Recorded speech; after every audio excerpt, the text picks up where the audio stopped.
His mother was dying in a hospital 60 kilometers away, and yet somehow, her handwriting was still wet on the page, and it had his name on it. Welcome to the Records New.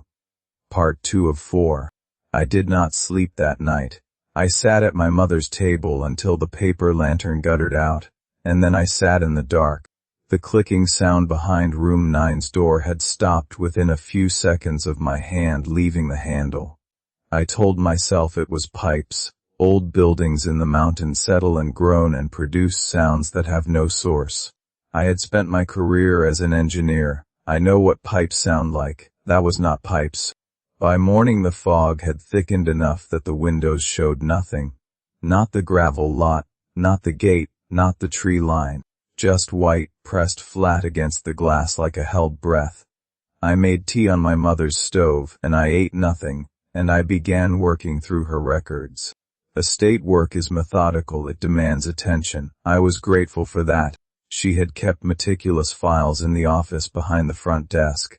Guest logs, tax records, maintenance receipts, insurance documents. I worked through them in order. I did not look at the staircase. I found the guest logs going back to 1952. My mother's handwriting for the first decade, then my father's for a while, then my mother's again, smaller and more cramped as the years went on. I was looking for the names from the letter. I found the first one in 1961, a man named Sato Hiroshi, guest of 1 week, room 9. His entry was crossed out with a single line and annotated in my father's hand, deceased, room, October 14th. Found in the morning. The words were very calm, very practical. I went further. The second name 1968, a woman named Akita Tomoko. Room 9, October. Deceased, room, found in the morning. By the third name I understood that my parents had known, both of them. They had known, and they had continued operating the inn, and they had continued letting guests into that room. I was shaking, not from cold, from something I did not yet have a name for. I found my way to the sixth name, 1999, a man named Mori Dasuke, room, October. And beside his entry, in my mother's handwriting, something that had not appeared in any of the previous entries. He was already in the position when we found him.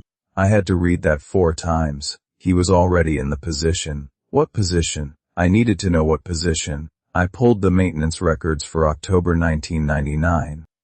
There was a single additional sheet tucked behind the log for that month. Not a maintenance record, but a note in my mother's hand, written on the back of an old receipt. I think she had hidden it even from herself. It said, found on his back facing the ceiling, hands folded across his chest. Eyes closed, no sign of distress. But the room was arranged. The futon had been unrolled at the center of the room. The pillow was placed. He had not checked in with bedding. We do not provide turn-down service. The futon was already in the room, and it had been arranged for him. I put the note down very carefully. I sat for a long time with my eyes closed and my hands flat on the desk. The futon had been arranged. Before he arrived, someone, or something, had laid out the bedding and placed the pillow, and Mori Daisuke had been found in the position, and my mother had used the phrase "the position" as though it was understood, as though it was a position she had seen before, 6 times before. I stood up. I went back into the main records. I found the entry for the first name, Sato Hiroshi, 1960. In the margin, very small in pencil. Different from the ink entries, as though added later, as though added with a shaking hand. 2 words, same position. I had to sit on the floor. My legs simply stopped holding me. 7 people, 7 different decades, all in October, all found the same way. On their backs, hands folded, eyes closed, on a futon that should not have been there. And then I thought of something that turned my vision dark at the edges. I had not checked the most recent entry, the 7th name. I had seen it in the letter, but I had not yet found it in the log. I opened the guest log to the most recent entries. The 7th name was logged in October of this year, 3 weeks ago. The ink was not yet dry when I touched it with my finger and it smeared. 3 weeks ago. While my mother was in the hospital, while I was sitting beside her bed in Matsumoto, holding her hand while she died, someone had entered Kuroyama, gone to room 9, and died there.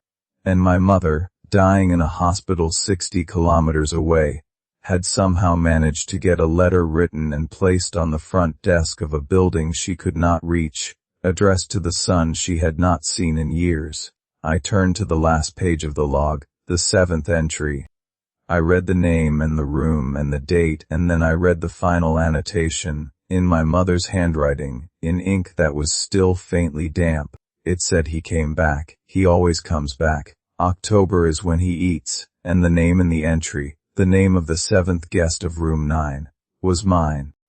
My name was written in my mother's handwriting in the guest log of room 9, checked in 3 weeks ago, the ink still wet, and from the top of the stairs, just barely audible, came that sound again, a slow wet clicking, moving from inside the room toward the door. That's it for part 2. Follow Untold Lores for part 3, like and subscribe for daily stories.